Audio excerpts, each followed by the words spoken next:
बोलण्याचं स्वातंत्र्य तुम्हाला इथं थांबता येणार नाही. जमावबंदी आहे ठीक आहे, पण आम्ही काय केलंय का? भाषण स्वातंत्र्य आहे का थांबता नाही? येणार नाही तुम्हाला जमाव. सर मी लॉ करतोय. भाषण स्वातंत्र्य आहे का नाही? आर्टिकल नंबर 19 माहिती आहे तुम्हाला भारतीय संविधानातला? भाषण स्वातंत्र्य, कुठेही संघटना बनवायचं स्वातंत्र्य, फिरायचं स्वातंत्र्य, बोलायचं स्वातंत्र्य आम्हाला आहे का नाही? नाहीच आहे, ते फक्त कॉन्स्टिट्यूशन मध्ये.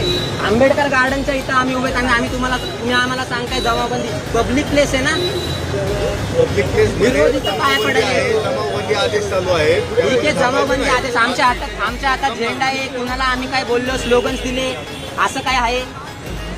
स्लोगन्स आम्ही उभे आहेत इथं, असं बघू शकत नाही इथं उभं राहून आम्ही. सर कसे, जर आमच्या मूलभूत अधिकारांवरती आड येणार असेल तर स्टुडंटचा आवाज उठणार. हे अब्दुल कलामांनी सांगितलेलं आहे की इथं सगळ्यात मोठी जर कोणची मेजर पॉवर आहे तर ती आम्ही आहे. शिक्षणामुळे आज तुम्ही वर्धित आहे ना सर. शिक्षणावर जर आवाज उठते तर का बोलायचं नाही?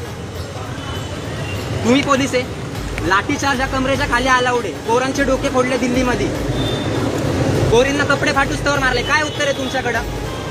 सरकारकडे उत्तर आहे